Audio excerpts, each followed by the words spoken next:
माता दीन भंगी और 1857 की क्रांति। चाटुकार स्वर्ण पत्रकारों ने या इतिहासकारों ने इतिहास में मात्र उन घटनाओं को बड़ा चढ़ाकर पेश किया है जहां सवर्णों का नाम आता हो।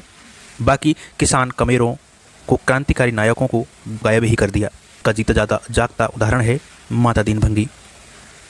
1857 की क्रांति में अंग्रेज अफसरों को गोली मारने वाले को महान बता दिया, जबकि वो देश के लिए नहीं बल्कि ब्राह्मण धर्म के लिए लड़ा था। मंगल पांडे की महानता पर कई किताबें तो मिल जाएंगी, पर दलित क्रांतिकारी शहीद माता दीन भंगी की जब बारी आती है तो इतिहासकारों की कलम की शाही सूख जाती है। बैरकपुर छावनी में करतूस बनाने का जो कारखाना है, जिसमें ज़्यादातर दलित समुदाय के लोग काम करते थे, एक दिन बहुत प्यास लगने पर कारखाने में काम करने वाले माता दीन भंगी ने ब्राह्मण सैनिक मंगल पांडे से पानी पीने के लिए लोटा मांगा। जातीय श्रेष्ठता के नशे में चूर मंगल पांडे ने ब्राह्मणत्व की रक्षा करते हुए एक दलित को लोटा देने से मना कर दिया।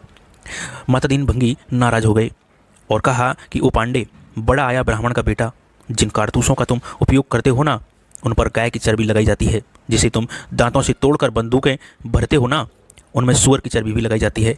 उस समय तुम्हारा ब्राह्मणत्व कहाँ चला जाता है। माता दीन उस कारखाने के कर्मचारी थे जहां नए कारतूस बनाए जा रहे थे। उनकी इस चोट से भड़के मंगल पांडे ने 29 मार्च 1857 को अपने वरिष्ठ अधिकारी को गोली मार दी, जिसके कारण क्रांति तय समय से पहले ही शुरू हो गई।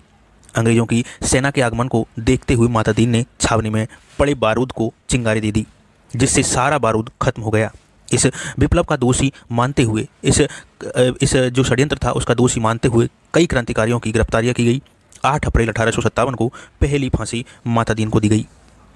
उसके बाद मंगल पांडे और बाकी गिरफ्तार सैनिकों को इस केस में फांसी पहले दी गई और बाद में कोर्ट मार्शल किया गया।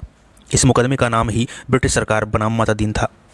इस गिरफ्तार चार्जशीट में पहला नाम माता दीन भंगी का था और फांसी पर झूलने वाला भी वही था। सवर्णवाद जातीय इतिहासकारों ने माता दीन भंगी को ना ही शहीद माना और ना ही सम्मान योग्य समझा, क्योंकि वो दलित थे।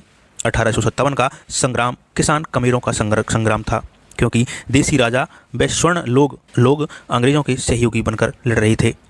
1857 की क्रांति का असफल क्यों हुई, उसके बारे में ज़्यादातर इतिहासकारों ने लिखा है कि तय समय था, उससे पहले ही बखेड़ा खड़ा हो गया।